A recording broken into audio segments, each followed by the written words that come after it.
Nations and its agencies. Is that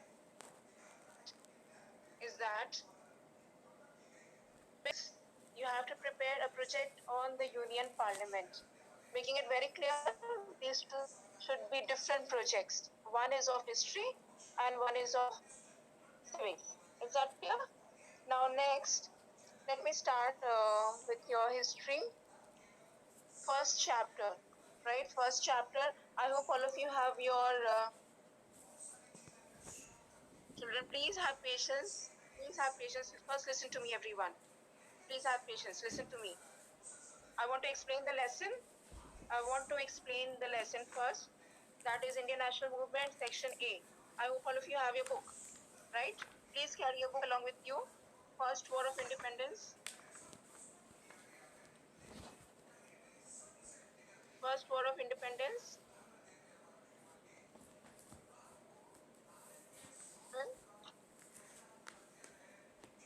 Okay. You are asking how many pages on the project? How many pages? It can be 10 to 15 pages. History. And same goes for civics. Is it clear? Maximum? It's up to you. You can go up to 20 pages. Is that clear? Civics project, just now I mentioned the Union Parliament you have to prepare. So I think it's not okay for everyone. Okay. I think I'm quite audible to everybody.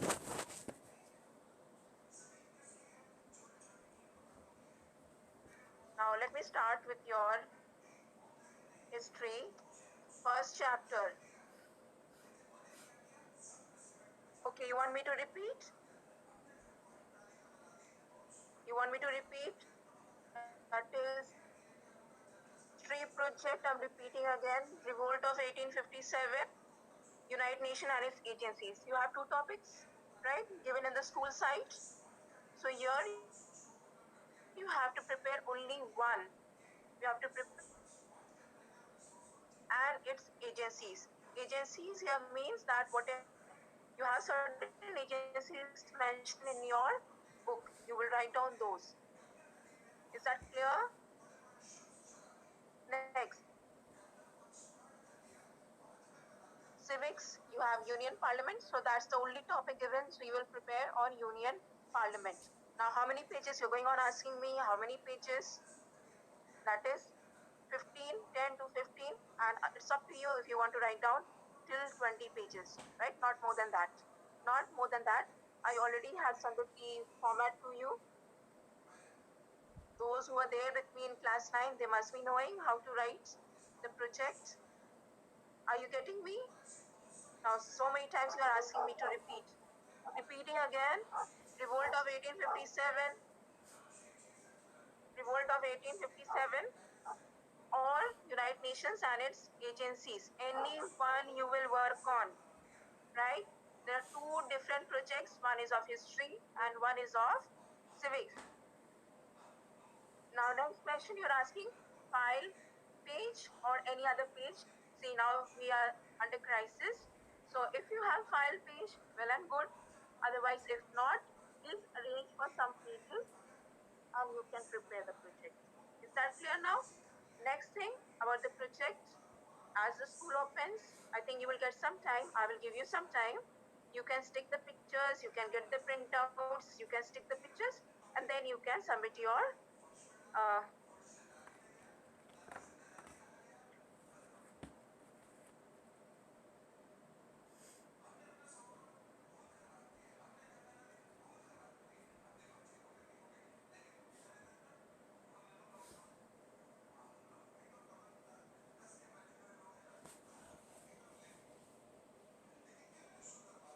Can you hear me?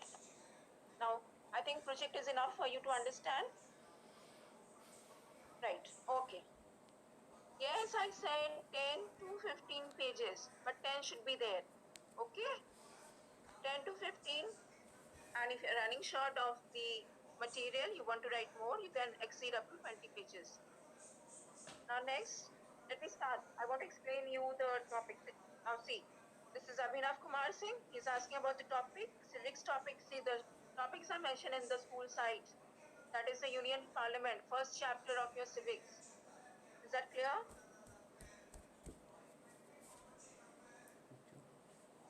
Next, first war of independence. I want to start with first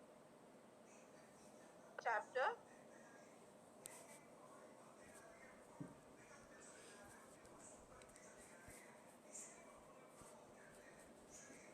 See, first, I hope, please open to page number 9.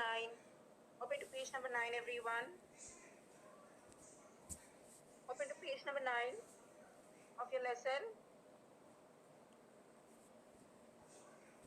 Class, I really don't know about the new edition. I don't have it. So whatever I have, I think it's page number 9. But please try to understand first page, chapter 1, first page. I think that's quite clear to everyone. So let me start with the explanation. First comes the syllabus. Can you see the syllabus? First page, page number 9. Can you see the syllabus? Now the syllabus is speaking about, most of you don't have book. I don't know how to help you out, right? So you ask your friends to send you the pictures of the lesson, and if you have printout at home, you get the printout of that way, of that lesson. Now your syllabus, please see, you have to go through the causes, that is political, social, religious, economic, and military, and consequences, right? Next, events. We have events, that is, can you turn to the page to event? Can you see main events, page number 16? Page number 16, events. Now, events, you will just cancel it. That is, events at Meerut, events at Delhi, events at Lucknow, events at Kanpur, events in central India, other centers, right? You are going to cancel this. This is not in the course. Did you get this? Main events, which is the heading. So you are going to cancel the events. Clear? Now, let me start with the explanation of the lesson very fast. I want to give you the explanation. See, now here you have the first paragraph. It's explaining about, in brief, about the revolt. That this earlier, what happened, people were not much aware, right? It was in bits and pieces. Now, please, let me, just a minute.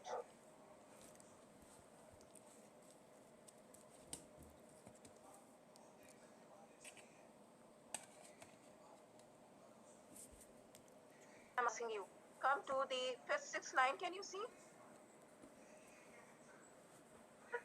Were local, scattered, and isolated. Please underline, these rebellions were local, scattered, and isolated. They did not pose a serious challenge to the British.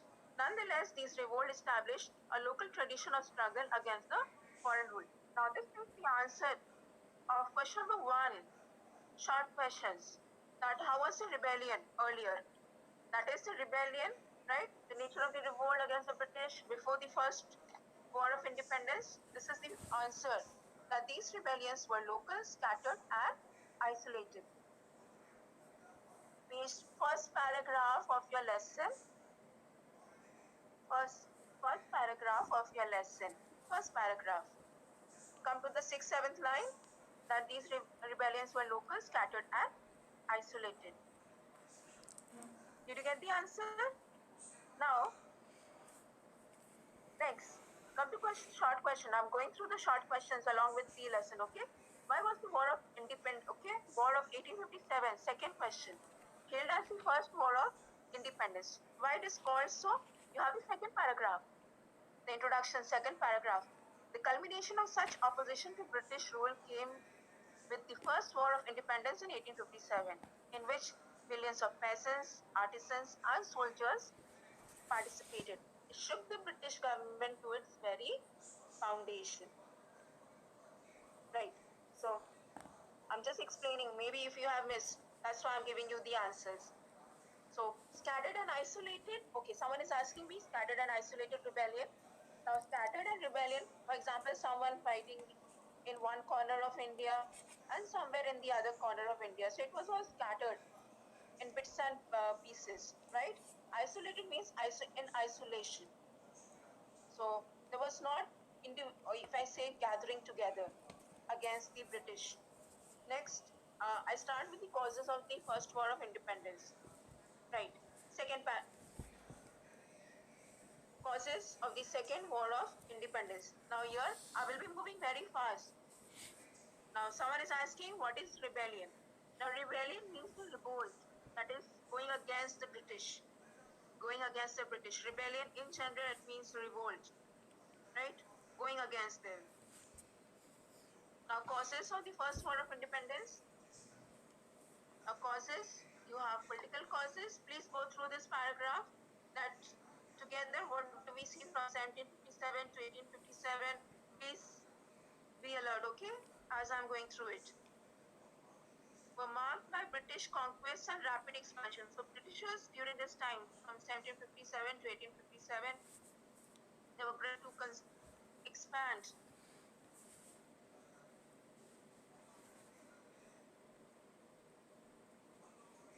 So here we see that the combined effect of the British expansionist. See, children, some are there asking me that second question. The answer which I had given is the same answer. It's the same answer. That answer is also correct. Okay, you don't need to panic. You don't need to panic. So, causes of the First War of Independence. So, what do we see? In this paragraph, it is spoken about the different sections, the ruling class, the middle class, then the priests and the scholars, right? Gradually, they were losing out their power. The companies, Indian soldiers were also unhappy, right? So, thus, by 1857, conditions were becoming worse, which led to the right for a mass uprising, right? Now, what are these reasons? What are these reasons? First, we have political cause, right? Political cause has, so first heading, I'm not telling the answer. I am not telling the answer, I'm giving you the explanation right now. Now, political causes, I start with the first topic, that is policy of expansion. Policy of expansion, that this is the way how Britishers were trying to expand.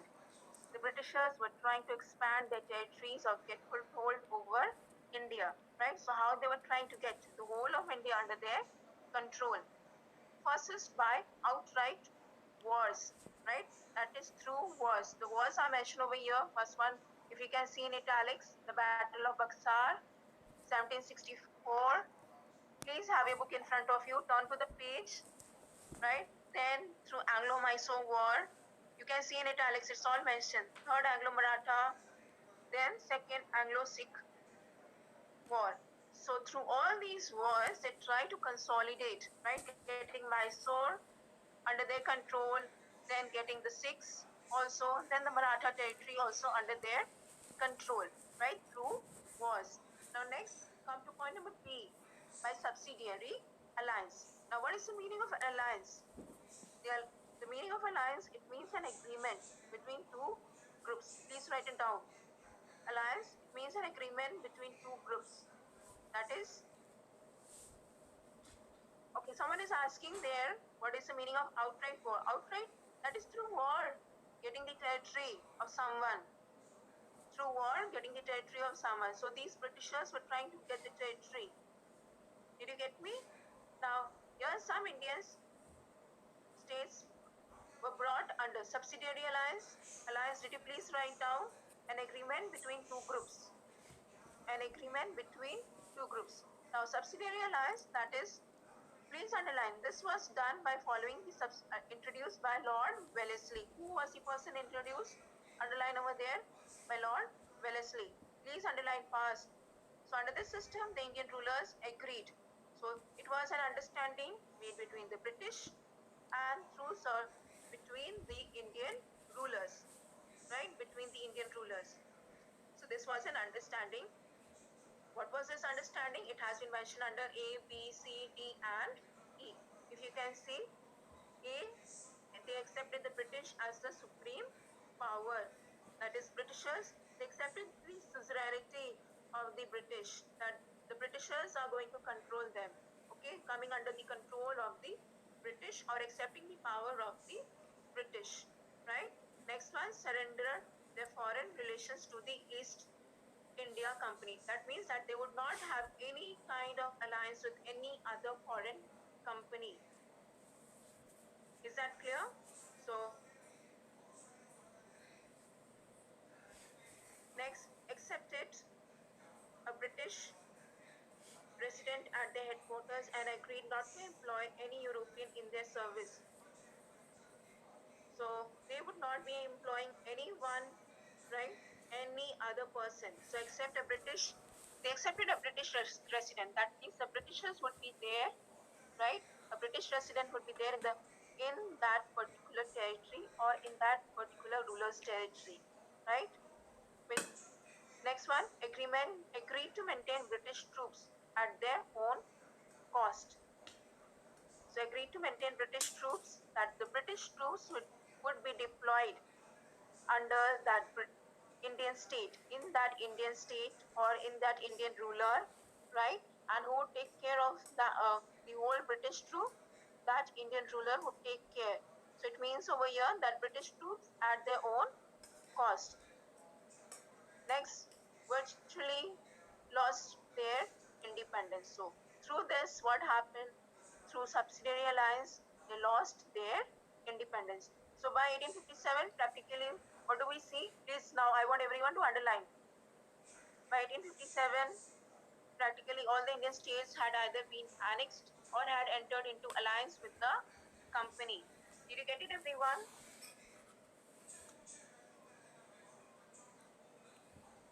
Did you get it, everyone? Right. Please underline, by 1857, practically all Indian states had either been annexed or had entered into alliance. Yes, 1856. Practically all Indian states had either been annexed or had entered into alliance with the company. Now next, point number C, by using doctrine of lapse. I think you have already studied earlier in your lower classes. What is doctrine of lapse? Underline. Please underline. Please underline. Doctrine lapse. According to this doctrine, heirs adopted without consent of the company could inherit only the private property, right? Could inherit only private property of the deceased ruler and not his territory, which would come under the company's rule. Now, this means that only, according to this, heirs adopted would not be able to inherit the ruler's territory, right? They would not be allowed unless only the private property would be allowed or given to them, right, of the deceased ruler. So this is in brief about doctrine of lapse.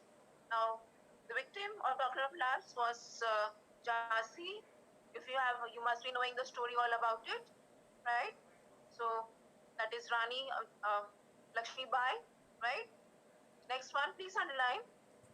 Other states which became a part of it, which became victim of this doctrine: Satara, Chaitpur, Sambalpur, Udaipur, and Nagpur.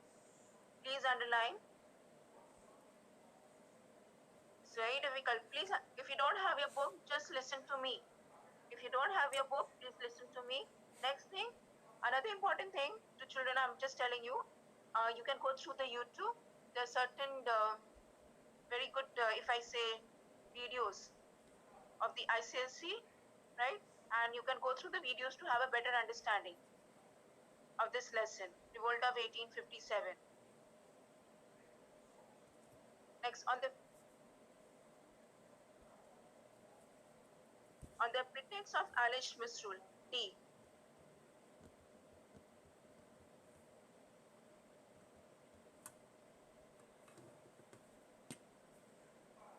On the pretext of alleged misrule, if you can see, children, 1857, Lord Dalhousie annexed Awadh. Awadh was taken up. Why so? Please underline, it was taken up because of misrule. Because of misrule. Now this was very wrong on the side of the Britishers. They simply took up Awadh, which is presently known as Lucknow as well.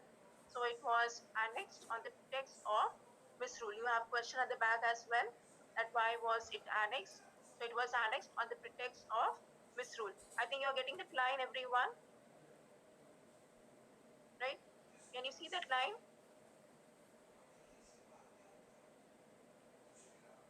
Okay, someone is asking that, ma'am, why they had to accept. Now, they all were under the pressure. Otherwise, the territory would be taken up, right? So that's why they all had to accept. Most of them had to accept the subsidiary alliance. Now, next one, I was talking about point number D, Alex misrule. This is how Awadh was taken up. Now, what happened actually in Awadh? Did this really happen? Right? It was really for the good rule of the Awadh? No. If you come to the next paragraph, please underline, Lord Dalhousie justify the annexation of Awadh on the pretext of good of the governed. Good of the governed. So this was a pretext, but it really did not happen. It did not happen. What happened? That is because of the Britishers, they had to pay higher land revenue, more taxes on food, houses, right? A lot of injustice being done to the people in Awadh. Next, what happened? Because since Nawab of Awadh lost his power, so his army also became jobless, right? So if I say in brief, that is gradually we see that people, the soldiers, the officials were out of job, or increase, if I say increase of unemployment. Did you understand? So this paragraph, in brief, if I say in short, it is increase of unemployment. Now next, disrespect shown to Bahadur Shah Zafar. Disrespect shown to Bahadur Shah Zafar. You have question at the back, children. Hello. Disrespect shown to Bahadur Shah Zafar. Can you see everyone?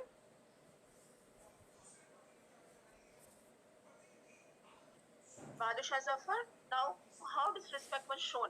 First point, that is Bahadur Shah Zafar and his family and his successors, they were simply asked to move out, right? Would not be permitted to be in the Red Fort, and they were asked to take shelter in Qutub Minar, right? This is the first point. How Bahadur Shah Zafar were, or if I say the Mughals were shown disrespect. Please mark it as first point. Now, second point, how disrespect was shown. Please mark it second point. That is next paragraph. That is, his successors would not be allowed to use the imperial title. Okay, that is imperial title. You know very well. That is, they were called as Mughals, so they would not be allowed to use the imperial title. Clear? Now next. So this is how the, if I say ill treatment or disrespect given to Bahadur Shah. Next, Nana Sahib, Rani Lakshmi Bai. Already I told you Rani Lakshmi Bai. First, let me come to Nana Sahib. Okay, Nana Sahib was adopted son of Baji Rao. Right? Now there are 2 points under this. Please note, there are 2 points. Nana Sahib, why he was unhappy. You have a question also at the back, right? Why he was unhappy. First thing, his pension was stopped. Can you see? That is, the Britishers refused to grant Nana Sahib the pension. This is the first point. Why Nana Sahib was disappointed, unhappy, right? Why they were unhappy. Nana Sahib that refused to grant Nana Sahib the pension they were paying to Baji Rao. Next one, second point, he was again unhappy because he was forced to live at Kanpur, far away from his homeland, or if I say hometown, right? So these were the two reasons why Nana Sahib was very unhappy with the Britishers. Now next is about Rani Lakshmi Bai. His adopted son was not accepted as the natural heir to the throne, right? So that is why Rani Lakshmi Bai of Jhansi, who came again, who had become a victim of doctrine of lapse, right? So these are the two people who really stood against the British. Now next, point number four. Point number four, absentee sovereignty of the British. Absentee British.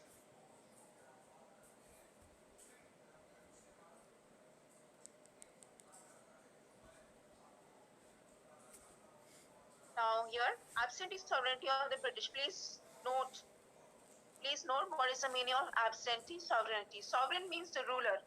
Sovereign means the ruler. Absentee means being absent, right? Now here means the ruler was absent. Who was the ruler? The British, right? They were actually absent. So if you see the line, absentee sovereignty means that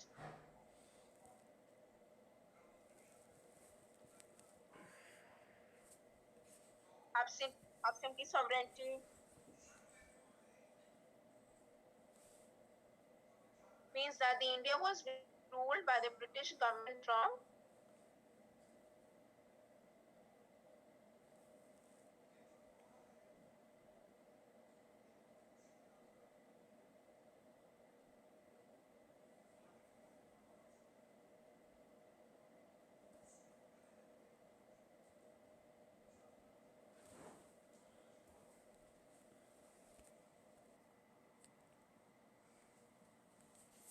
okay. Now listen.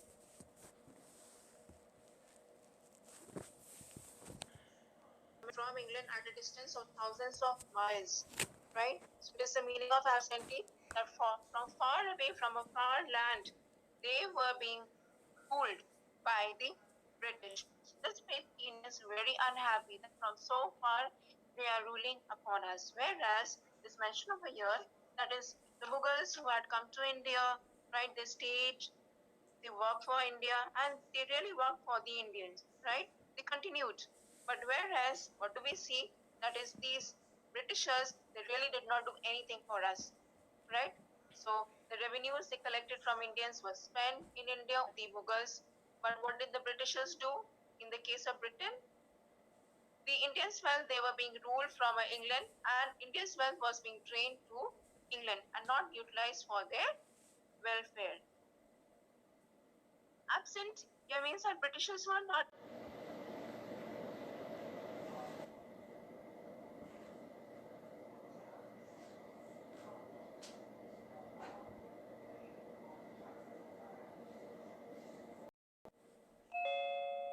causes. I'll be now because soon we will be running short of time.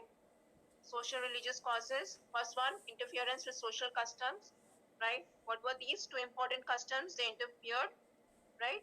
First one, that is Sati, 1829, abolition of Sati. Next, we have that is Widow Remarriage Act, 1856, and the opening of Western education. So it was not welcomed by the people, right? It was not at all welcomed by the people. Now, children, I have a complaint. Someone is really disturbing. Someone is really disturbing. Right? Right? New technology, something new being introduced. Right? Now, apprehension about modern innovations page. Right? Socio-religious causes. Second point, that we see two important introductions, that is telegraph being introduced. So they were apprehensive. They had the doubt that these telegraphs may be used for us to be hanged. So that is why they became very apprehensive about it. Next one, introduction of railways, right? Now railways means that everyone has to sit together. So again, the Indians became apprehensive, especially the higher caste. They thought that they had to sit with the lower caste. So please underline under this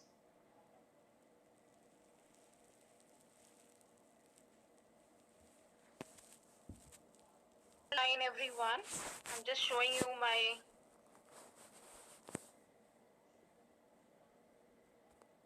The British had introduced such practices to defy their caste and religion. I want everyone to underline this line. Apprehension about modern innovations. Is that clear? They believe that the British had introduced such practices to defy their caste and religion. Please underline, it's an important answer. Next one, policy of racial discrimination. Not much to explain about racial discrimination. That is, again, they were discriminating between the Indians and the British, right? So some European officers, they treated and insulted Indians. Next one, corruption in the administration. Again, so if you know very well, there is corruption in the administration. You can easily get away by, if I say, away with the crime, but the common man was looted, oppressed, and tortured. Next one, oppression of the poor. different ways how oppression of the poor took place. Can you see oppression of the poor? Right? The complex judicial system enabled the rich to oppress the poor, flogging, torture, imprisonment of cultivators. So this is how they were being oppressed. This is how they were being oppressed. That is flogging, torture, and imprisonment of the cultivators.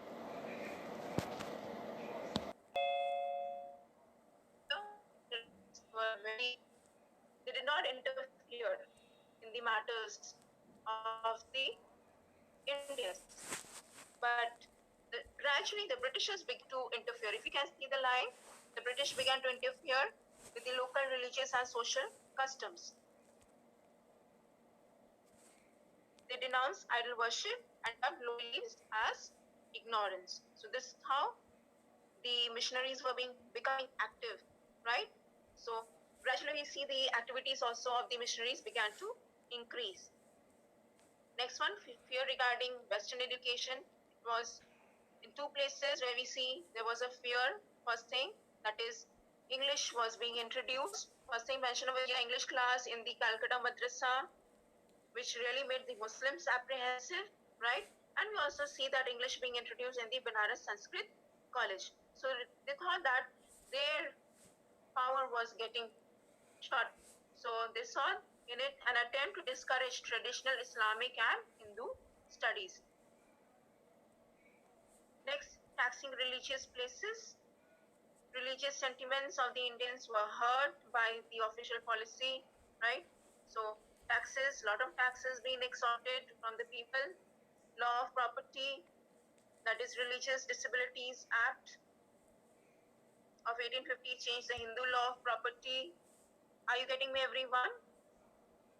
To inherit the property of his father, the Hindus regarded this as an incentive to give up one's religious.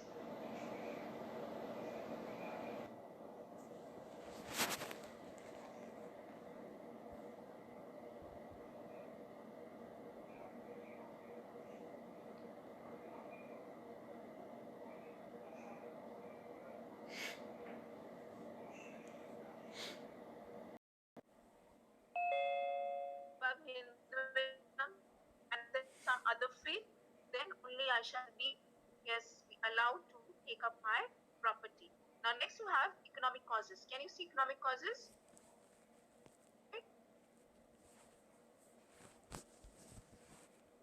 Can you see economic causes?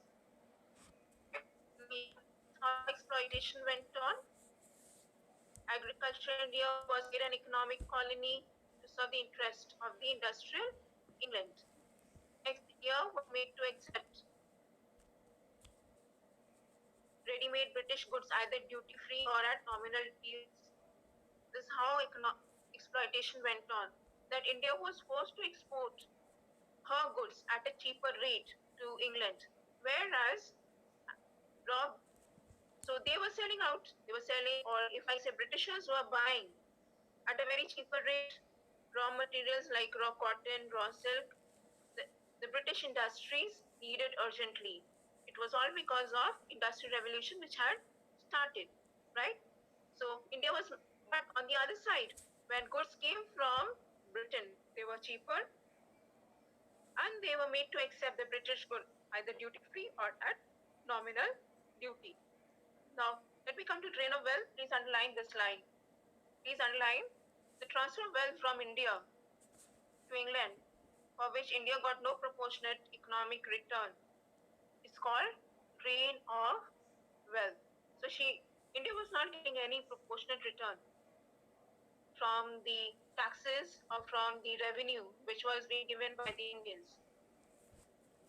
Next, so and here you have the line over here mentioned that how the drain of wealth was taking place. That is, they were paying salaries to us, they were buying military goods, office establishment, or yes, everything for the army. Gradually, we also see decay of cottage industries and handicrafts. Please underline whatever I have underlined over here. Please underline, everyone. Please underline. So heavy duties on Indian silk and foreign textiles in Britain destroyed Indian industry. So these goods, which were being now taken to Britain, were becoming expensive because a lot of duty was being imposed on these products, Indian products. So gradually their demand decreased. So because since the demand decreased, so these people were losing out their jobs. So the art of spinning, weaving, right, which had given employment to thousands of people, now gradually it became extinct. Extinct. What is extinct? It came to a stop. So because now there were no one as a patron or buyer, and gradually the princes, the chieftains, and zamindars also started losing out their power. Next one, economic, if I say economic decline of peasantry. Can you see the page number? Economic decline of peasantry. This is how the peasants, their power started to decline, right? Please underline. It was the peasantry that bore the heavy burden of taxes to provide money. So peasants had to pay a lot of revenue, a lot of tax. It is only especially when Bengal came under the control. Bengal came under the control of the British. A lot of revenue was being extracted. So these gradually, since these cultivators could not pay revenue, they started borrowing money, right? Which led to the what happened? They pushed rents to exorbitant level and evicted their tenants in case of non-payment. If you can see the line, can you see? Not even a part of this revenue was spent on the development of agriculture or welfare of the cultivators. Increase in land revenue forced many peasants into indebtedness or selling their lands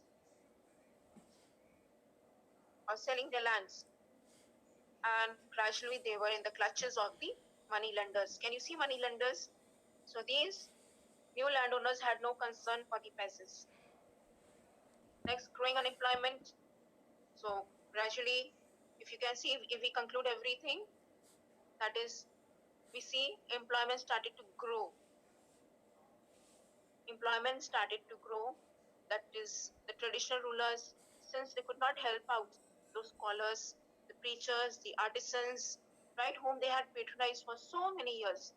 Now they were also out of power. So this also led to impoverishment, or if you can see, impoverished. So all those who depended on their patronage were impoverished. Please underline as I'm telling you. When the native states were annexed to the British dominance, thousands of soldiers and officials in the administrative, military, and judicial force became unemployed because of British policies excluded Indians from high post. Is that clear? Now next, inhuman treatment. Earlier, right, here we see peasants now. Please underline. The peasants were forced to grow, or if I say it, they had to only cultivate indigo in the field chosen by the British planters.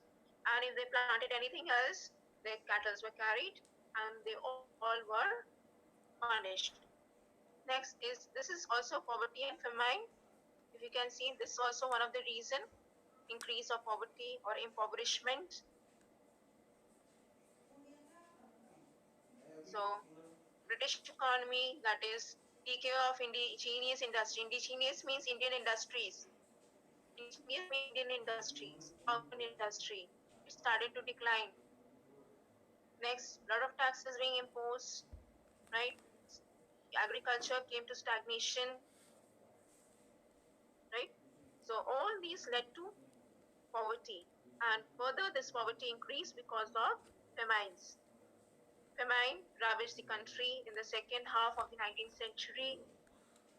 These were 12 major and numerous minor famines. So throughout we see famines. The next we have landed aristocracy. How this landed aristocracy really lost power. Aristocrats, right? They were landowners. Now, this, please underline Inam Commission.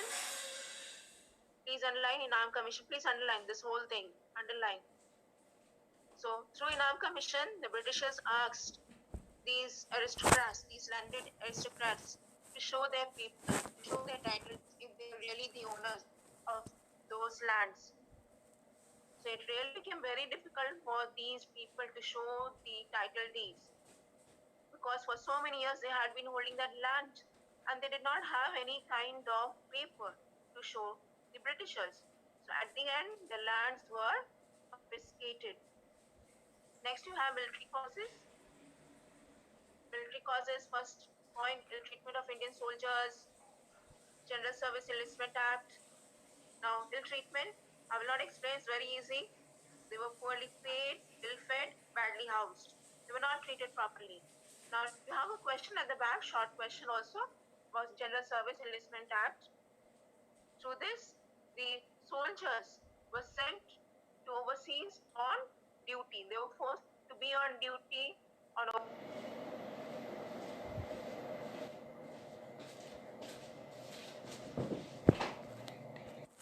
Britishers were lesser in number and the Indian soldiers were far more in number. So the ratio, there was disparity in the ratio. It really made, or it really made the ground for the uprising. Next one, bleak prospect of promotion. Promotion was not granted, right? It was only up to the rank of Subedar promotion was given to the Indians and not more than that, right? This was the highest position or highest rank given to any Indian soldier. So there was bleak chance of promotion, hardly any chance. So yes, they could reach to the rank of Subedar and not more than that. Next one, deprivation of allowances. Allowances are the special grants given to the soldiers. So here we see that there were certain additional allowances were stopped. If you were required to serve in areas far away from their homes, so extra allowance which was being given, that is foreign service allowance, extra bhatta which was given was stopped. Extra allowance for serving in a foreign land. Next is the Post Office Act of 1854. So this privilege was also taken up. So earlier it was totally free of cost for them to post any letter. Now they had to pay the charges. So it was no more free of cost. Next one, quality distribution of troops. That is, example places which were very important. Delhi, Allahabad had hardly British army stations. They had hardly British army station. So it really shows that it was a faulty distribution. So it really became advantageous for the Indian soldiers to go against the British. Next, poor performance of the British troops. Please underline. There is a question at the back. The British army suffered a lot of reverses. They were defeated in certain wars. First Afghan war, right? They really suffered a setback. So it really, if you can see, it really, the disaster they suffered broke the myth that the British were invincible. This means that it really broke the thought of the Britishers, or sorry, not the British, thought of the Indians, that we can defeat the Britishers. It further revealed that Indian soldiers, that the British army could be defeated by the determined Indian army. So this myth was broken, that we can defeat the Britishers. Now, please turn to the page. Next, lower salaries. That is, the Indian soldiers were given lower wages, right? Very poor wages were given, lower salaries were given as compared to the British soldiers. Let's come to the immediate cause. You must have read in class 8, I think so. That is Enfield rifle, where these Indian soldiers, while loading the process, okay, of the car, if I say, they had to bring it to the mouth and bite on the top greased paper with the teeth. Now it was believed that it was greased by the fat of cow or pig. So it really became, so they felt that it was really hurting the sentiments of the Hindus and the Muslims. So this was the immediate cause, that is introduction of the Enfield rifle for the outbreak of the First War of Independence. Now beginning of the uprising. So here you can see where it began. First time the sepoys feared loss of the caste and religion, and if they have accepted the greased cartridges. As a result, Mangal Pandey, sepoy, led an attack on the adjacent 24th April. So is this clear? This is in brief about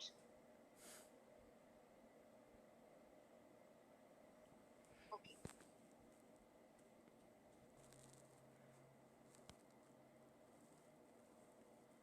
Immediate cause. Now you have any question? You have any question? History group. I have not made any particular history group, right? So whatever group is there, I'm sending all the messages in that group. Now the company's rule comes to an end, right? Please underline. This was done by Government of India Act 1858.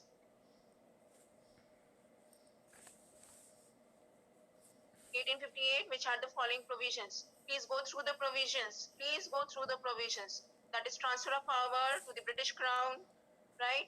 Then it was taken up by the directors of the company. Okay, so power was to be exercised by Secretary of State for India, aided by the Council, right? Now it would consist of 15 members. Third point, there is a question at the back. So you are getting the freedom to write down any 4 points. Any 4 points. And first viceroy was Lord Canning. Did you get that line? Point number 5. Lord Canning was the first viceroy under this act. Then we see appointment to civil services were to be made open competition under the rules. So civil service, if I say, was made open to everyone. So here you have Queen Victoria's proclamation made by Lord Canning at Allahabad. So they would not interfere in the matters of Indians, social and religious, treat all subjects, Indians and Europeans, as equal, right? Okay, I'll send the answers again. Grant is general pardon to all those who are taken part, so they would be granted pardon, right? Except those guilty of murder. And they would work for the establishment of industries and also work for the public work.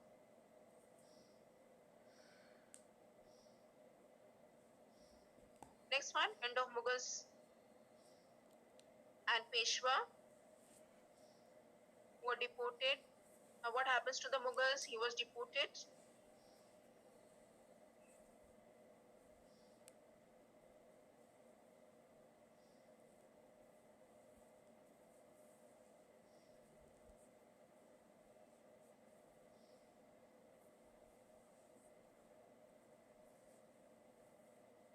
Really, to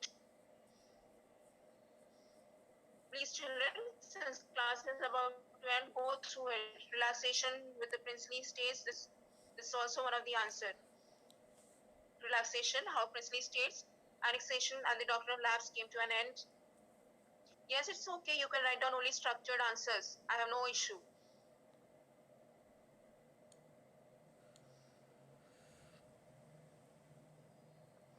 So please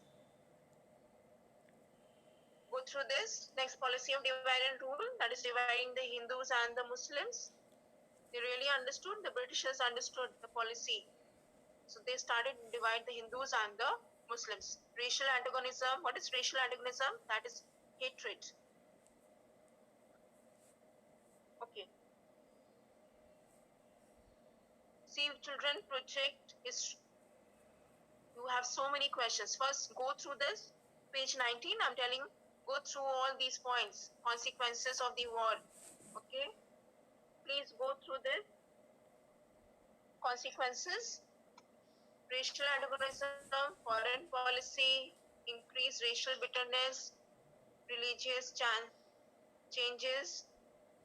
Then you have changes in the army. And next one, you have economic exploitation.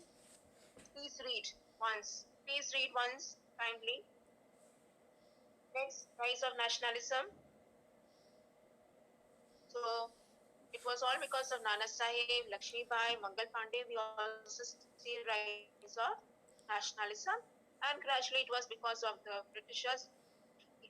We see that is the gulf between the Hindus and the Muslims started to widen. So this is in brief about the consequences. Please go through the drawbacks. Please go through the drawbacks.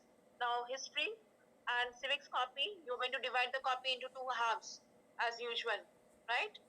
So you will take a copy, the middle page, from the middle page you will start writing civics answers, and from the first half you will start writing the answers of the history.